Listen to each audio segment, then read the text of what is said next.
Assalamualaikum warahmatullahi wabarakatuh. Bismillahirrahmanirrahim.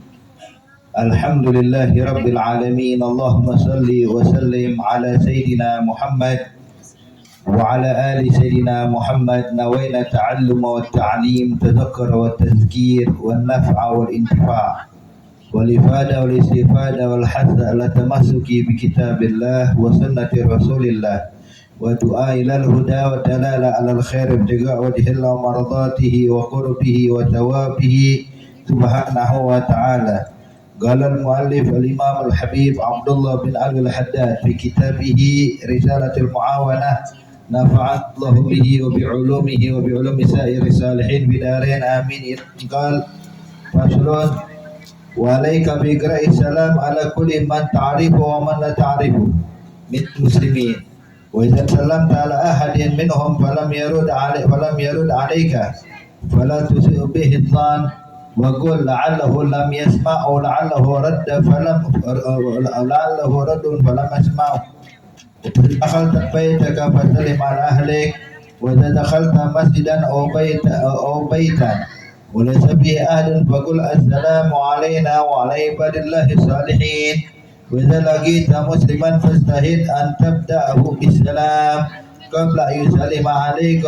قيل لرسول الله صلى الله عليه وسلم: إذا لقي المسلم المسلمة فأيهما يبدأ بالسلام؟ فقال: أولاهما بالله. وفي الحديث: يسلم الراكب على الماشي والقائم على القاعد والصغير على الكبير والقليل على الكثير. وعليك بتسمية العاطس إذا حمد الله، فإن لم يحمد فذكره بقولك الحمد لله. ولا تدخل على بيت غيرك حتى تستأذن أولا، وإن استأذنت ثلاثا فلم يؤذن لك فلا تعد الاستئذان. وإذا ناداك مسلم فأجبه بالتلبية، وإذا دعاك إلى طعامه فلا تترك الإجابة إلا لعذر شرعي. وإذا أقسم عليك أن تفعل شيئا أو تتركه فبر قسمه ما لم يكن فيه معصية لله. ولا تسأل أحدا بالله شيئا، وإذا سألت بالله شيئا فإياك أن تمنع. قال رسول الله صلى الله عليه وسلم: ملعون من سئل بالله فلم يعطي. Alhamdulillah. Hadirin hadirat akan Allah Subhanahu wa taala, melanjutkan pelajaran kita daripada kitab Risalatul Mu'awanah. Di sini Al-Imam Al-Habib Abdullah bin Ali Al-Haddad mengajarkan kepada kita adab dan etika akhlak kepada sesama muslim. Di antaranya adalah iqra' issalam, mengucapkan salam kepada orang yang kita kenal ataupun orang yang kita belum kenal. Selagi kita tahu ini tempat lingkungan prioritas muslimin dan kita husnudzon bahwa yang di hadapan kita adalah orang Islam, maka ucapkan salam. Beda kalau seandainya kita di lingkungan yang mayoritas non muslim, kebanyakan non muslim, jadi sulit mendapatkan muslim. Bila nadir, kecuali jarang sekali. Tapi kalau seandainya lingkungan yang mayoritas muslimin, maka biasanya siapapun kita temui itu orang Islam. Maka hendaknya, kata Imam Al-Haddad, ucapkan salam kepada orang yang kita kenal ataupun orang yang gak kita kenal. Jadi cuma bukan hanya mengucapkan salam kepada orang yang kita kenal. Saya kenal nih Fulan bin Fulan, teman saya. Assalamualaikum. Giliran orang yang dikenal, diam. Berikan salam pada orang yang kita kenal maupun orang yang gak kita kenal. Bahkan pesan Nabi Muhammad sallallahu alaihi wasallam ketika masuk ke kota Madinah, ada 4 nasihat yang disampaikan Nabi Muhammad. Kata Nabi: agri salam, silal arham, wa at'imit ta'am, wa salli bil lail wa nasniyam, tadkhulul jannah bisalam. Nabi menyatakan ketika Nabi masuk kota Madinah, Nabi pesan 4: agri salam, sebarkan salam, ucapkan salam pada siapapun yang kita kenal maupun yang kita kenal, ucapkan salam. Kemudian yang kedua, silal arham, sambung tali silaturahmi. Yang ketiga, at'imut ta'am, berikan makan kepada orang yang membutuhkan. Sedekah kepada fuqara masakin. Dan yang keempat, wasalli bil lail wan nas niyam, salat di malam hari ketika orang lagi pada tidur atau tahajud. Kata Nabi, kalau kalian lakukan 4 perkara ini, sebarkan salam, nyambung tali silaturahmi, kemudian memberikan makan kepada orang yang membutuhkan, kemudian salat tahajud nggak pernah kita tinggal, kata Nabi, tadkhulul jannah bisalam, kalian bakal masuk surga dengan selamat tanpa dihisab. Oke, ucapkan salam. Ya. Subhanallah, hadirin, kita kalau mengucapin salam tanda kita hormat kepada orang muslim lainnya. Ya. Sebab dinyatakan tahiyatul mu'min assalam. Cara kita menghormati orang beriman ya dengan mengucapin salam. Kalau tahiyatul masjid, cara menghormati masjid kenapa? Dengan sholat 2 rakaat. Tahiyatul Ka'bah dengan tawaf. Ya. Jadi kalau kita ingin menghormati masjid, begitu masuk masjid sholat 2 rakaat sebelum kita duduk. Ingin menghormati Ka'bah, sebelum kita duduk tawaf dulu. Ada tanda kita menghormati Ka'bah. Cara menghormati orang Islam, ya ucapin salam. Akada. Jadi salam bukan selamat pagi, bukan selamat siang, bukan selamat malam ya. Selamat pagi atau selamat siang, selamat malam, yaitu cuma budaya dari orang-orang selain Islam. Tapi kalau Nabi ngajarin assalamualaikum warahmatullahi wabarakatuh. Ada yang diajarkan sama Rasulullah. Paling minimal assalamualaikum, paling minimal. Sebab beda artinya hadirin. Kalau assalamualaikum, salam sejahtera untukmu. Kapan? Ya nggak dibatasi waktu. Dari pagi, siang, sore, malam ya. Pokoknya itu dapat keselamatan dari Allah. Tapi kalau selamat pagi, yang selamat paginya doang, siang belum tentu. Selamat siang, selamat sore nggak tahu. Selamat malam ya selamat besok Allahu a'lam. Tapi kalau kita bilang assalamualaikum, itu meliputi tanpa batasan waktu, kita dilindungi oleh Allah. Wah kata, maka yang paling afdal ya ucapan salam yang diajarkan Nabi Muhammad. Ya. Udah gitu kadang-kadang ini banyak orang zaman sekarang bukan salam, tapi panggil nama, Ustaz, Bapak, kalau ketemu aja di jalan, Pak RT, ucapin salam. Bukan ketemu Ustaz, jangan Ustaz, assalamualaikum Ustaz, boleh gitu. Apalagi zaman sekarang kadang-kadang bukan lagi ngomong Pak, pakai klakson, pakai motor, pencet klakson, lah, abdulnya ucapin salam. Tapi nggak kedengaran deh, nggak apa-apa. Ya. Kan tujuan salam itu kita karena hormat sama dia, karena kita menghargai orang yang di hadapan kita, makanya dibilang tahiyatul mu'min. Cara kita menghargai orang beriman. Dia mau dengar nggak jadi masalah. Yang penting kita mulai salam. Kalau dia dengar bakal menjawab salam kita. Kalau dia nggak dengar nggak apa-apa. Yang penting saya udah ngucapin salam. Karena jadi nggak ada alasan dia nggak ada suara kita. Saya kan dalam mobil dia nggak kedengaran. Biarin. Yang penting kita ucapkan assalamualaikum. Kita mendoakan deh. Jadi bukan klakson ya. Kalau assalamualaikum itu doa apa? Semoga salam sejahtera. Artinya mendoakan orang yang kita ucapin salam. Tapi kalau klakson ada doa, nggak ada doa orang bisa klakson. Oke, di sini hadirin ucapkan salam. Wa idza sallamta ala ahadin minhum falam yarud alaik. Nah, gimana kalau seandainya kita udah ngucapin salam, tapi orang yang kita ucapkan salam kagak ngejawab? Falam yarud. Itu udah ngucapin salam dia nggak ngejawab, gimana? Jangan tersinggung, jangan baper, tapi kasih uzur. Mungkin dia nggak dengar salamnya saya, kan selesai. Jangan diperpanjang. Anak kalau ngucapin salam sama dia nggak pernah dengar, nggak pernah dijawab, jangan diperpanjang. Gara-gara salam aja ribut, hadirin berantem. Makanya di situ kita kalau kasih kedengaran suara saya. Atau kalau dia mendengar, dia menjawab, mungkin sayanya nggak dengar. Dia jawab, cuman pelan, saya nggak kedengeran, selesai. Ya, jadi jangan kita ambil pusing. Pokoknya berikan salam kepada siapapun. Wa idza dakhalta baitak, Nah kita juga kalau pulang ke rumah, begitu pulang Nabi salim ala ahlik, berikan salam pada keluarga kita yang ada di rumah. Ucapin salam, biasain kalau masuk rumah assalamualaikum, orang biasain. Walaupun rumah kita sendiri nggak apa-apa. Jadi bukan kalau kita pertama ke rumah orang doang assalamualaikum, kita pulang ke rumah kita pun juga ucapkan salam, sebab di rumah kita juga ada orang beriman. Keluarga kita orang-orang beriman, maka ucapkan salam ketika kita pulang ke rumah kita. Wa idza dakhalta masjidan aw baitan wa laysa bi ahadun faqul assalamu alaina wa ala ibadillahi sholihin. Nah kalau kita masuk ke masjid atau kita masuk ke dalam rumah, balik pulang ke rumah, cuma di rumah kita lagi kosong, kita pergi sama keluarga, pas kita pulang tentu rumah kita kosong, maka begitu kosong kita ucapin salam, tetap ucapin salam, cuman salamnya agak beda sedikit. Jadi kalau kita datang ke rumah kita dan rumah kita kosong nggak ada orang, maka ucapannya adalah assalamu alaina wa ala ibadillahi sholihin. Salam sejahtera buat kita dan buat hamba-hamba Allah yang soleh. Kenapa? Sebab di dalam rumah kita juga ada jin muslim, jin yang beragama Islam.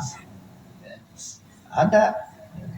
Bahkan jadi takut, terbuat rumahnya ada jin, semuanya ada. Hadirin, ada malaikat di rumah kita, ada jin, ada malaikat. Makanya ucapin salam. Tujuannya memberikan salam kepada mereka nih, pada malaikat-malaikat Allah, kemudian juga bangsa jin yang muslim. Ucapin salam assalamu alaina wa ala ibadillahi sholihin. Hakada. Baik. Kemudian weda lagi kita musliman. Kemudian kata Imam Haddad, kalau kita berjumpa dengan satu orang muslim, kita berjumpa nih, maka berusahalah engkau menjadi orang yang pertama memulai salam. Fastahid amtadda bisalam. Nanti kita berusaha untuk memulai salam. Jangan nunggu. Jangan udah ketemu, wah fulan. Kalau dia ngucapin salam saya jawab. Jangan gitu. Tapi berusaha kita yang mulai salam. Dia jawab nggak jawab bukan urusan kita. Yang penting kita mulai memberikan salam.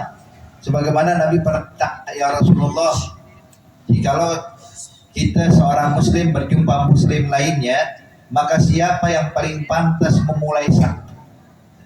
Apakah orang yang lebih tua mengucapkan salam kepada yang lebih muda atau sebaliknya? Ataukah kalau orang yang datang dari luar kampung mengucapkan salam kepada orang yang ada di kampung tersebut, atau bagaimana? Kata Nabi Muhammad, yang pertama kali mengucapkan salam adalah Allahumma billah, yang paling dekat sama Allah. Maksudnya apa? Maksudnya kalau kita mulai salam, berarti Anda adalah orang yang paling dekat dengan Allah dibandingkan sahabat. Makanya para sahabat-sahabat Nabi itu Pak, kalau ketemu muslim sahabat lainnya, itu mereka udah pasang ancang-ancang pengen ngucapin salam. Jadi yang mau niat, wah pulang pengen ngucapin salam, itu berebutan untuk memulai salam. Kalau telat dikit bilang, ya hilang deh pahalanya. Sebab hadirin hadirat yang dimuliakan Allah, memulai salam itu hukumnya sunnah, menjawab salam hukumnya wajib. Cuman perlu kita luruskan sedikit. Wajib di sini hadirin ingat, perkara wajib itu ada dua macam, ada wajib atau fardu ain, ada fardu kifayah. Ada wajib ain, ada wajib kifayah. Fardu ain arti setiap orang wajib mengerjakannya, kayak sholat 5 waktu itu fardu ain. Ya, orang laki-laki, perempuan, muslim, akil baligh wajib menjalankan sholat, itu fardu ain. Setiap muslim harus mengerjakan sholat 5 waktu. Adapun kalau fardu kifayah,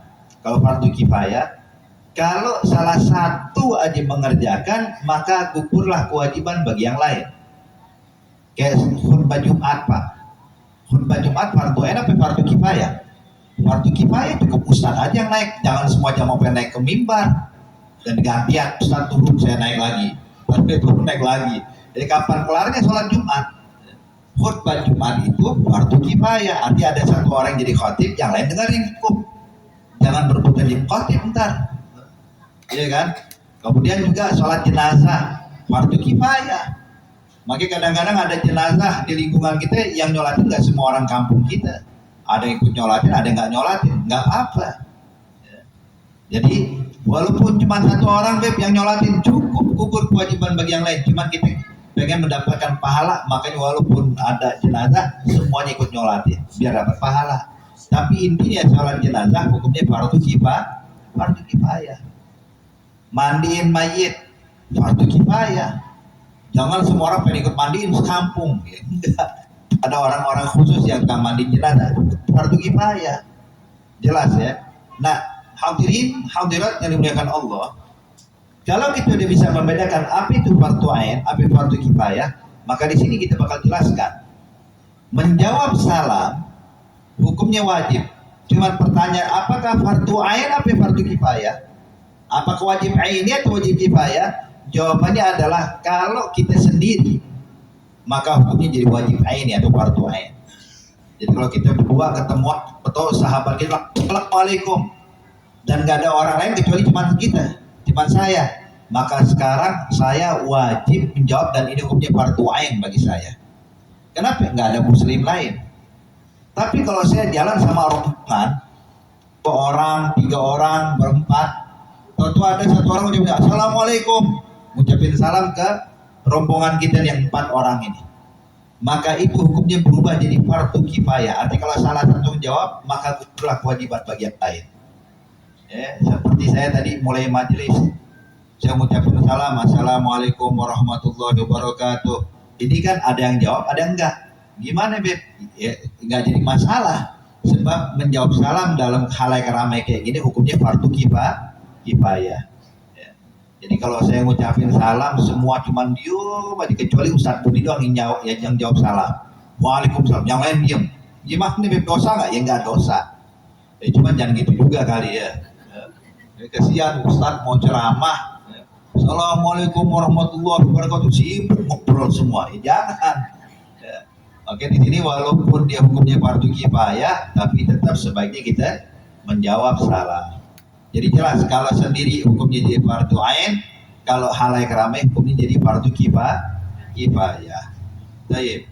Nah, hadirin hadirat yang dimuliakan Allah, berikutnya kita tahu biasanya amalan wajib itu pahalanya pasti jauh lebih banyak, jauh lebih besar dibandingkan perkara sunnah.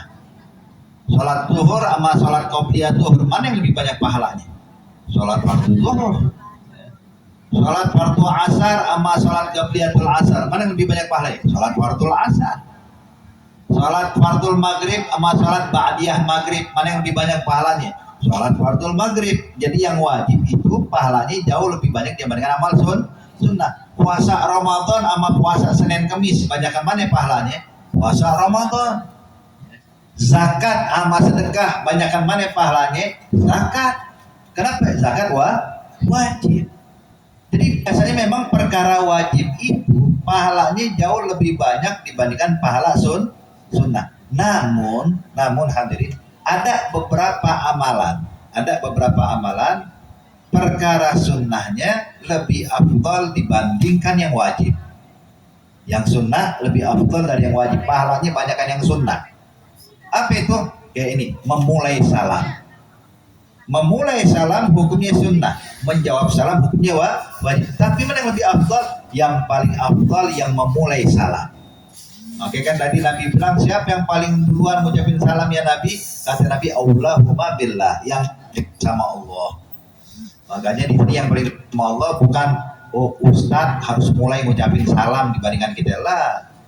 Bukan itu maksudnya. Arti kalau Anda memulai salam, walaupun bukan Ustadz, walaupun bukan guru ngaji, tapi kita mulai salam, maka Anda adalah orang yang paling dekat dengan Allah dibandingkan orang yang mendengar salamnya kita. Maka jangan sungkan berebut untuk mulai salam. Kemudian yang berikutnya dia sunnah lebih afdal dibandingkan wajib. Apa itu? Menganggap impas orang yang berhutang, memaafkan orang yang berhutang itu sunnah. Lebih afdal dibandingkan dia membayar hutang. Membayar hutang hukumnya apa? Wajib. Membayar hutang wajib. Tapi menganggap impas udah nggak usah bayar deh, itu sunnah. Makanya di sini pahala sunnah lebih afdal dibandingkan yang wajib. Jadi nganggap impas udah deh, hutang pak, impas dari bayar, itu pahalanya lebih besar dibandingkan orang berhutang kalau bayar hutang. Jadi perkara sunnah lebih afdal dibandingkan wajib. Baik, ala kulihal.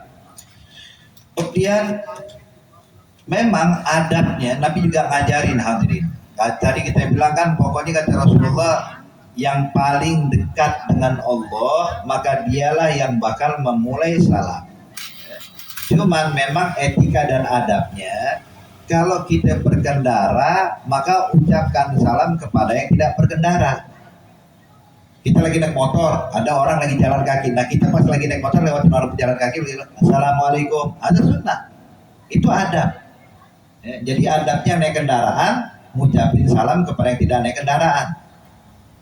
Orang yang berjalan ngucapin salam kepada orang yang lagi duduk. Kita lagi jalan nih, lewatin orang kumpulan lagi pada duduk, maka yang paling afdal mulai salam etikanya yang lagi jalan, assalamualaikum. Orang yang berdiri ngucapin salam kepada orang yang duduk. Yang muda kepada yang lebih tua. Kita kalau merasa ketemu sama orang tua, biar kita mulai duluan salam. Etikanya begitu. Walaupun sebenarnya boleh nggak orang tua mulai salam dulu? Boleh. Cuman etikanya biar kita juga menghormati orang tua, kita ucapin assalamualaikum. Kemudian yang sedikit ucapin kepada yang banyak. Makanya kita kalau disunahkan tuh Pak, kalau masuk masjid ada jamaah kita sholat Jumat, kita masuk assalamualaikum. Bahkan khatib Jumat itu disunahkan mengucapin salam berulang kali. Khatib Jumat. Jadi begitu masuk masjid diucapin assalamualaikum warahmatullah. Cara begitu naik ke shaf pertama, waktu mau naik ke mimbar ucapin salam lagi, assalamualaikum warahmatullahi wabarakatuh. Kemudian waktu naik ke mimbar baru ucapin salam lagi. Jadi kalau kita lihat khatib itu ngucapin salam berulang-ulang kalau memang khatib datangnya telat. Sebab biasanya Pak sunnahnya itu khatib itu ditungguin. Kalau kita kan kagak, khatib telat dikit tinggal. Khatib ini telat, oh ya ganti deh, marpot naik. Akhirnya marpot naik. Sebenarnya enggak, sunnahnya itu nunggu hadirin. Makanya biar khatib begitu masuk ngucapin salam ke jamaah, ngucapin salam ke syaful awal, baru naik. Oke, kita kalau di Hadramut itu itu kadang-kadang ini udah azan zuhur, khatib belum datang, ya udah masih sempat baca Quran 1 juz. Tergantung, kadang-kadang di khatib agak telat setengah jam baru datang. Cuman di sana enak, orang kalau siang nggak kayak kita, Jumat tuh libur di sana. Kalau kita kan enggak. Kalau kita di sini di Indonesia Jumat masuk ya, yang kerja tetap masuk, maka mau nggak mau khutbah dipercepat, kemudian juga khatib datangnya nggak telat. Cuman intinya hadirin, kalau kita bicara tentang syariat ya nggak bicara tentang urusan nih ruang lingkup kerja, ada jam-jam istirahat, tapi kalau bicara tentang sunnah, maka afdalnya khatib itu datangnya telat dan sunnah ditunggu. Ada afdal. Cuman kayak saya rasa kita di Indonesia nggak bisa. Makanya berapa kali kalau kita telat dikit kejebak macet udah lewat. Kita cuma ikut sholat, orang lain yang naik khutbah, ya nggak jadi masalah. Coba kita maklumin juga karena kita di Indonesia hari Jumat bukan hari libur. Hakada ala kulli hal. Kemudian juga hadirin hadirat yang dimuliakan Allah, kita juga disunahkan untuk tasmiyatul atis, mendoakan orang yang bersin atau bangkis. Jadi kalau orang bersin bilang alhamdulillah, maka kita disunahkan mendoakan dia dengan doa yarhamkallah atau yarhamukallah. Boleh tuh, mau yarhamkallah pakai tasydidil mim atau pakai dhamma yarhamukallah. Semuanya boleh. Jadi kalau dia mengucapkan alhamdulillah, kalau dia nggak bilang alhamdulillah, dia bersin atau bangkis nggak bilang alhamdulillah, bersin, so, diam. Maka sunnahnya kita nggak doain. Kalau orang bersin nggak baca alhamdulillah, kita yang dengar nggak sunnah mendoakan, tapi kita disunahkan ngingetin dia, bilang alhamdulillah gitu ya. Alhamdulillah sampai dia oh ya alhamdulillah, baru kita yarhamukallah. Tapi selagi dia belum bilang alhamdulillah, jangan didoain. Sebab sunnahnya mendoakan orang yang bersin kalau dia memuji Allah kalau dibilang alhamdulillah. Tapi kalau dia lupa nggak bilang alhamdulillah, sunnahnya kita adalah mengingatkan dia untuk baca alhamdulillah sampai dia bilang alhamdulillah. Ketika dia bilang alhamdulillah baru kita bilang yarhamukallah. Ya. Kalau ada yang nanya kenapa sih kalau bersin baca alhamdulillah? Kalau batuk nggak baca alhamdulillah, tapi kalau bersin baca alhamdulillah. Kenapa? Sebab subhanallah hikmah hadirin. Ada beberapa alasan ya, ada beberapa alasan kata ulama. Sebab orang kalau bangkis atau bersin, jantung itu berhenti. Jantung yang berdetak non-stop nih 24 jam.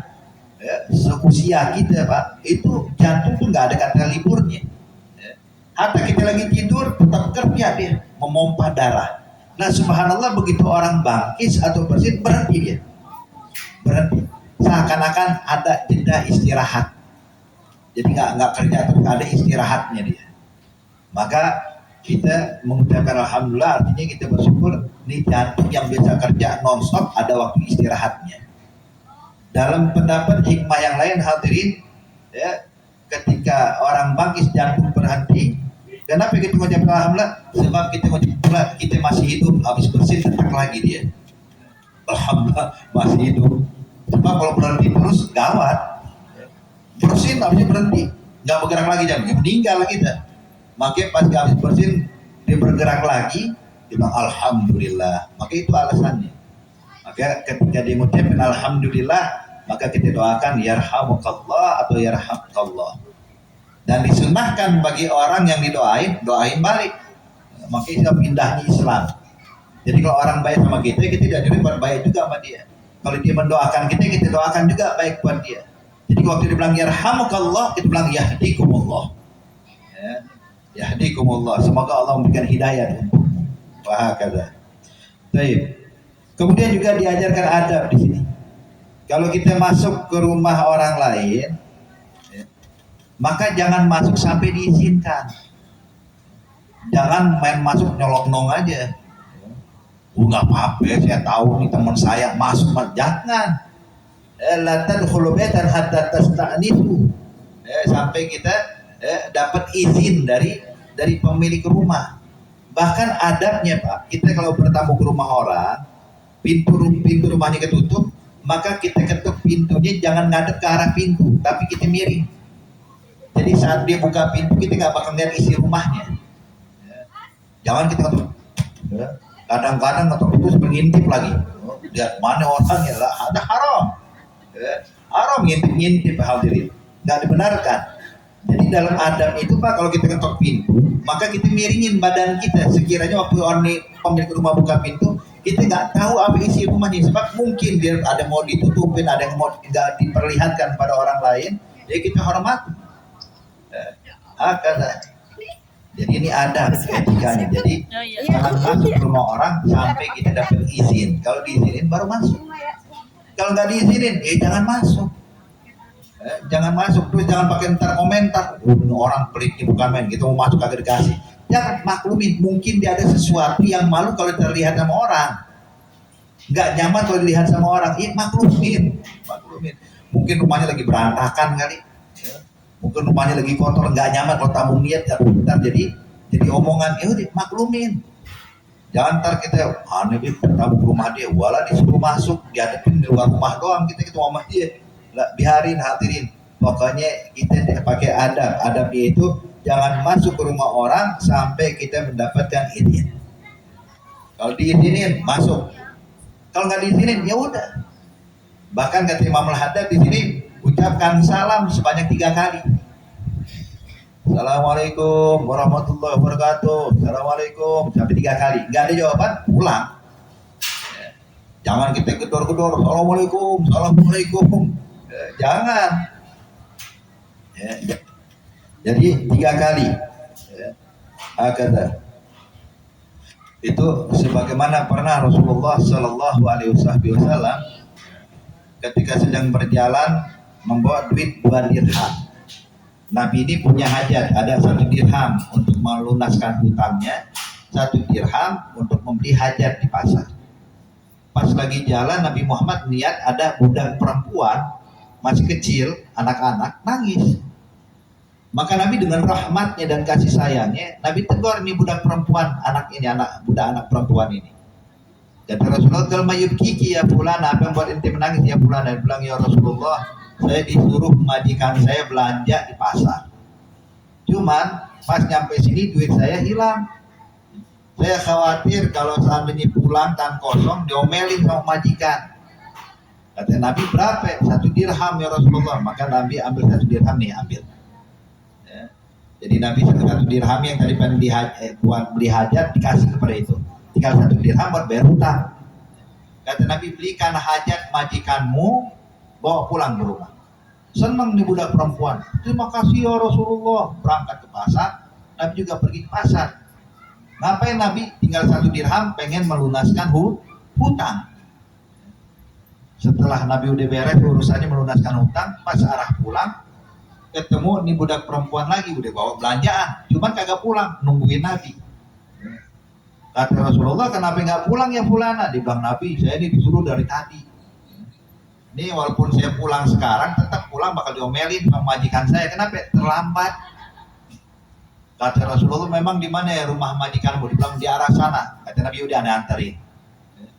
Nabi anterin. Nabi mau memintakan maaf kepada majikan untuk dimaafkan nih budak perempuan ini. Jalan Rasulullah nemenin budak perempuan, Pak. Betul majikan menunggu, ini kenapa budak kagak pulang-pulang, disuruh kok kagak balik-balik, kemana dia? Wah, dia siap ngomel. Pas lihat datang nih budak perempuan bawa Nabi Muhammad. Ibarat ini hadiah besar. Maka nih majikan yang tadi pengen marah nggak jadi marah. Aduh, ini mah. Jadi budak kita bawa apa ya? Bawa hadiah besar buat kita. Maka udah ditunggu sampai Nabi datang. Nabi ngucapin salam. Ini majikan ini ngumpet, Pak. Nabi ngucapin salam, "Assalamualaikum warahmatullahi wabarakatuh ya ahlad dar." Maka semua orang yang di rumah tersebut pun menjawab salam Nabi, cuma suaranya dipelanin. "Waalaikumsalam warahmatullahi wabarakatuh ya Rasulullah." Nabi nggak dengar. Nabi ngucapin salam yang kedua, "Assalamualaikum warahmatullahi wabarakatuh ya ahlad dar." Mereka menjawab dengan suara perlahan, "Waalaikumsalam warahmatullahi wabarakatuh ya Nabi Muhammad." Nabi karena nggak dengar mengucapkan salam yang ketiga, "Assalamualaikum warahmatullahi wabarakatuh ya ahlad dar." Maka serempak satu rumah itu teriak, "Waalaikumsalam warahmatullahi wabarakatuh ya Rasulullah." Dibuka, maka Nabi pun berkata kepada mereka, "Galiyah dar, orang-orang sahabat-sahabatku, ini budak perempuan kasihan, tolong jangan diomelin, maafin dia karena terlambat." Jadi Nabi yang minta maaf kepada majikan buat sang budak ini. Maka para majikan pun kaget, dibilang, "Subhanallah, ini budak berarti bukan main." Artinya Nabi sampai datang ke rumah pengen memintakan maaf untuk. Maka mereka bilang, "Ya Rasulullah gini, ambil kabar, mulai detik ini ya Rasulullah, tuh budak perempuan gak bakal lagi kita omelin, yang ada kita merdekakan dia saat ini. Pur diwajihillah. Udah, merdeka, gak jadi budak lagi." Kenapa? Sebab dia udah bawa keberkahan buat kita, engkau datang ke rumah kami ya Rasulullah. Kata Nabi, "Jazakumullah khair, terima kasih banyak." Ya. Kemudian Nabi nanya, "Terus tadi saya ngucapin salam, kalian kenapa nggak jawab salam?" Dibilang, "Jawab ya Nabi." Kata Nabi, "Nggak kedengeran, sengaja kita pelanin suara kita." Kenapa? Salam itu kan doa ya Rasulullah. Kapan lagi didoain sama Nabi Muhammad? Maka kalau kita langsung jawab salam, "Waalaikumsalam," artinya kita didoain cuma sekali. Kita ngarepin didoain lebih banyak. Makanya pas kita tahu engkau udah ngucapin 3 kali, kalau kita nggak jawab, dia bakal pulang. Aduh sayang Nabi dia datang kau balik ke rumahnya. Maka kita ucapkan salam biar menyambut kau datang ke rumah kami ya Rasulullah. Cuman beginilah adab. Jadi kata Imam Al-Haddad, adab dan sunnahnya. Kalau kita ngucapin salam Pak, nggak ada jawaban, ya udah afdalnya kita pulang, nanti lain waktu aja datangnya. Jangan malah tambah kita gedor. Kita teriak-teriak, "Assalamualaikum bapak." Jangan. Ya, mungkin dia lagi istirahat, mungkin dia lagi di kamar mandi, ya maklumin. Kata, "Wa idza da'aka ila ta'amihi," kalau dia ngundang makan, fala tad'u, jangan ditolak. Ya udah kita datang, jangan berkhawatir. Walaupun kita udah kenyang perut kita, nggak apa-apa, dia udah nyiapin, niatnya udah baik. datang makan walaupun sedikit. Wala tatruku illa li udhri syar'i, kecuali kalau ada uzur syar'i. Diundang makan pas kita lagi mau berangkat sholat Jumat, diundang makan pas kita lagi pengen hadir majelis, artinya ada uzur lah, itu nggak jadi masalah. Atau kita lagi sakit nggak bisa berangkat, maklumin. Tapi kalau kita lagi sehat nggak ada apa-apa, maka sunnahnya kita datang. Nabi Muhammad kalau diundang makan datang, Pak. Tapi kalau diundang makan datang, siapapun, mau sahabat yang kaya raya ataupun miskin, apapun hidangannya buat Nabi. Kadang makanan mewah, kadang makanan yang ya roti kering doang, nggak apa-apa ya. Sunnah itu udah diajarin dalam Islam, diajarin sama Nabi Muhammad. Kalau makanan yang enak boleh kita makan, kalau makanan kita nggak suka jangan dihina. Jangan dihina, la tu'ibut ta'am, jangan mengejek makanan. Ente suka ente makan, nggak suka jangan dimakan. Cuman jangan komentar. Jangan gitu kayak master chef. Tuh master chef komentarin masakan orang. Masakan ente nih terus terang garamnya kebanyakan. Makanan ente nih terus terang, aduh kayaknya udah mulai gak enak rasanya, kayaknya ente kurang ahli masak. Jangan. Kesian orang udah niatnya baik, niatnya tulus, pengen menghormati kita. Maka jangan kita runtuhkan niat baik mereka dengan kalimat-kalimat yang gak baik begini. Dia masak, masya Allah, ayo Beb, aduh terus terang aneh pengen makan, cuman perut udah kenyang banget nih, udah gak muat lagi. Kan enak ngomongin begitu, orang maklum, oh udah kenyang ya. Atau kalau memang makanan yang kita gak suka, kita gak nyaman Pak, jangan kita paksa juga untuk makan. Kita bilang gak laku, ini makanan terus terang lidahannya kurang cocok nih untuk makanan ini nih. Ini enak, cuman lidahannya ini masalahnya nggak cocok. Bahkan itu Nabi Muhammad pernah waktu dihidangin makanan, Nabi kata Rasulullah, ini makanan nggak ada di kampung kita. Jadi aneh nggak tahu makanan ini gimana, aneh nggak ada di kampung kita. Ya Khalid bin Walid biasa jumpa di padang pasir. Sekali waktu lagi jalan sama Rasulullah, nangkep kadal padang pasir. Itu kadal ditangkap, disembelih, dipanggang. Nabi ngeliat, pas udah matang dihidangin buat Nabi. Nabi enak lo rasanya. Nabi waktu ngeliat kayak gitu kata Rasulullah, hadalah yujad bi ardi qaumina. Kata Nabi Muhammad, di kampung kita nggak pernah makan kayak begini ya. Jadi minta maaf kata Rasulullah. So, dia. Jadi bukan maksa yang udah makan deh lah. Kalau kita nggak suka, udah bilang. Cuman bukan dengan mengejek makanannya. Bukan dengan mengejek makanannya. Cara Nabi mengatakan, innaha la tujad bi ardi qaumina. Ini nggak ada di kampung kita, jadi nggak terbiasa makan begini ya. Selesai. Kata. Baik. Kemudian dinyatakan wa idza aqsama 'alaika an taf'ala syai'an aw tatrukahu fa qasamahu ma lam yakun bihi ma'siyatan lillah. Kalau seandainya dia udah bersumpah dengan nama Allah, kita harus ngerjain. Pak, saya udah bersumpah dengan nama Allah, Bapak harus makan di rumah saya. Ya kayak gitu, ya udah mampir deh, makan, dia udah bersumpah, kesian. Bagaimana dulu pernah guru kami Al Habib Umar itu dikisahkan hadirin, beliau itu ketika masuk ke Baydha, tempat dulu belajarnya beliau. Jadi beliau itu ketika masa belajar Pak, subhanallah, terkenal akhlaknya, terkenal keilmuannya, terkenal budinya luar biasa, dakwahnya. Itu bahkan setiap hari Kamis itu Habib Umar Pak, itu ngajakin orang urus dakwah. Jadi Habib Umar bawa mobil nih, dia beli mobil hadirin untuk urus dakwah. Nah itu ya, untuk nyari orang pengen ikut dakwah. Jadi Habib Umar pengen ngajak orang-orang ini biar Habib Umar juga mendakwahkan mereka, ngajarin Islam, ngajarin sholat, ngajarin puasa. Mungkin kalau antum lihat di YouTube gimana dakwahnya Habib Umar dulu hadirin, itu bakal dapat itu anak-anak kecil, orang-orang tua hadirin di padang pasir duduk bareng, ngapain? Ayo baca Quran, ayo baca hadis, dan Habib Umar kasih nasihat. Jadi dakwahnya Habib Umar bukan cuma buat orang kampung, buat mereka yang ikut juga nih, buat ngajarin. Itu subhanallah hadirin.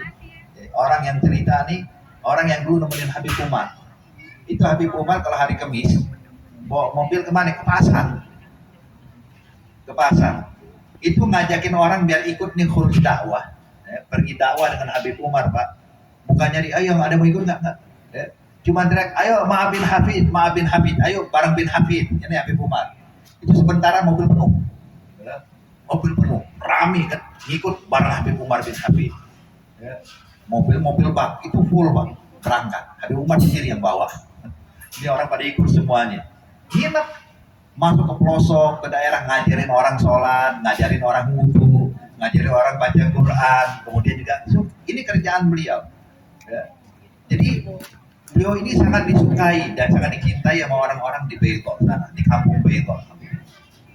Jadi sekali waktu kita ketika Habib Umar udah pindah ke kota Tarim, udah mulai berdakwah segala macam, pas sekali waktu ya, mampirlah ke Beito.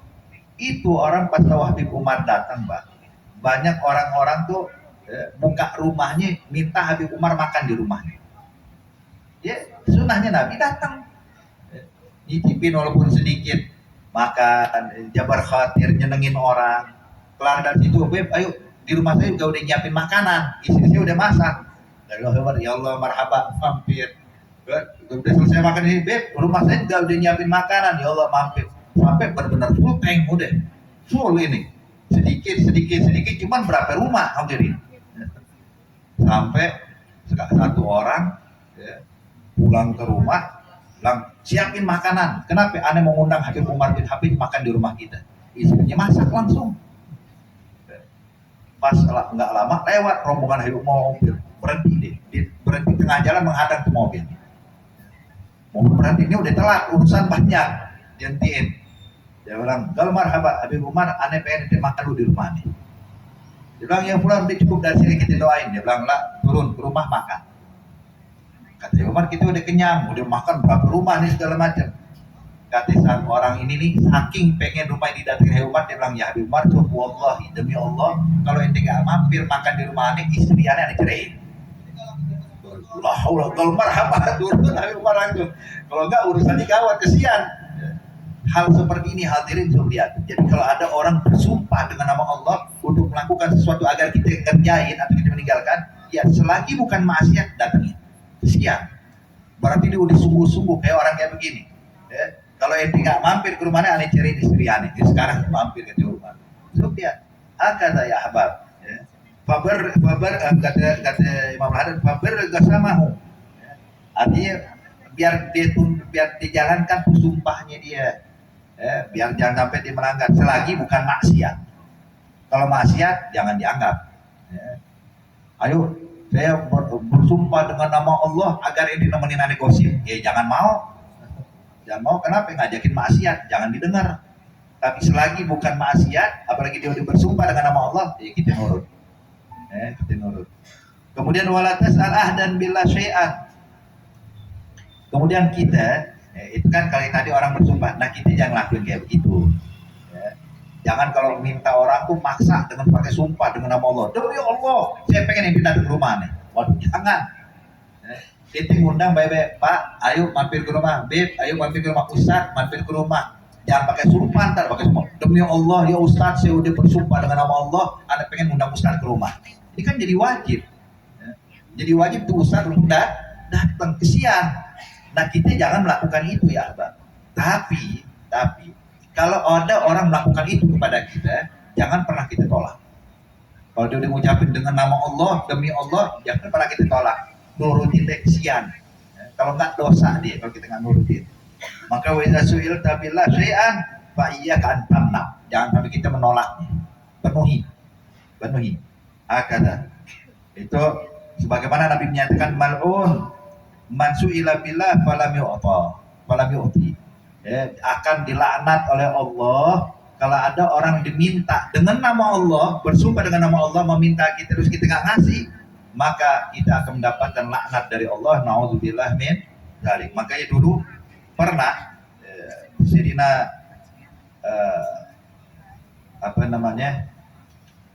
Imam Ibn Qasim Al-Imam Ibn Qasim Al-Abbadi, Ibn Qasim Abbadi. Ada Imam Ibn Qasim hadirin, Ibn Qasim Abbadi. Beliau ini ulama besar, Pak. Ulama besar. Cuman dia nggak punya apa-apa. Dia bukan orang kaya, alim luar biasa ilmunya. cuma nggak punya harta. Dan kulit beliau ini nggak putih, ya, agak sedikit hitam kulitnya. Imam Ibn Qasim Ambadi pernah sekali waktu lagi jalan, Pak, lagi jalan ketemu pengemis. Ini pengemis bilang, as'aluka billahan tu'tini syai'an. As'aluka billah, saya memohon dengan nama Allah, kasih saya sesuatu. Tadi Imam Ibn Qasim, waduh, ini pakai nama Allah. Ya, Nabi dia bilang, barang siapa yang dimintai dengan nama Allah terus nggak ngasih bakal dilaknat sama Allah.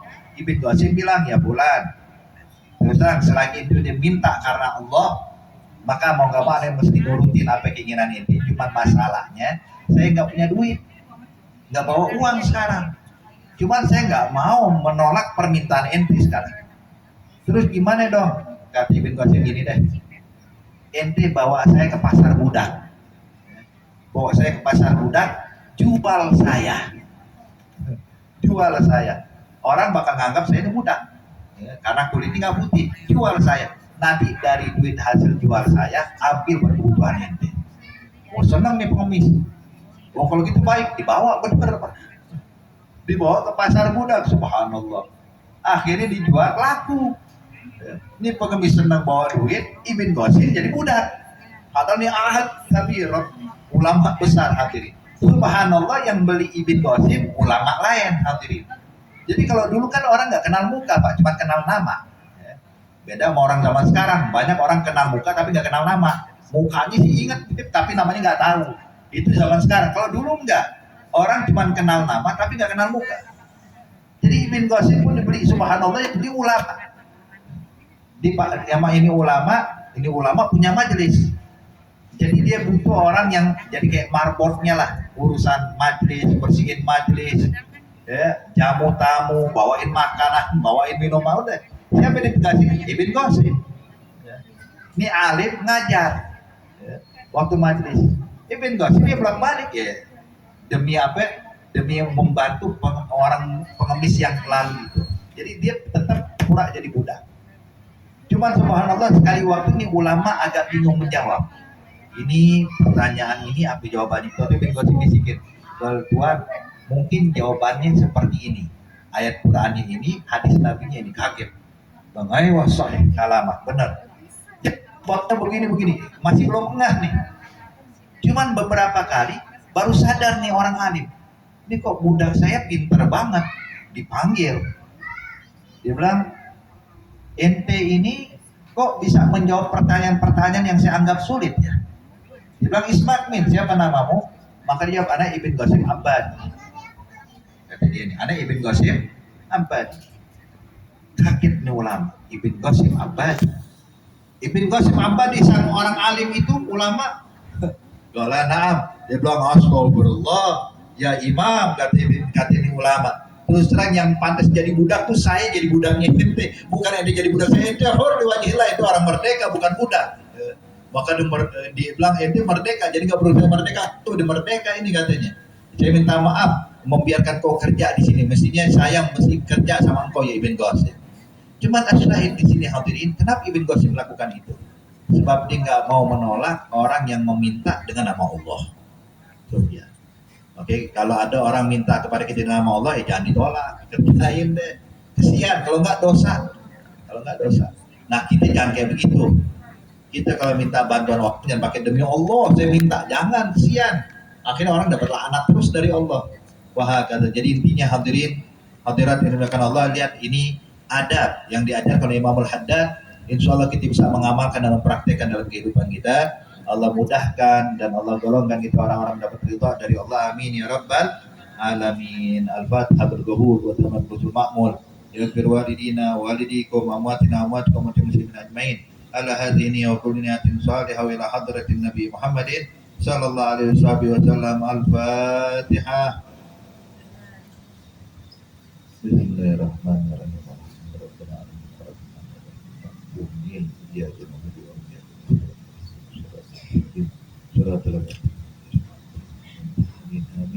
Rabbana taqabbal minna innaka antas samiul alim wa tub alaina innaka antat tawwabur rahim.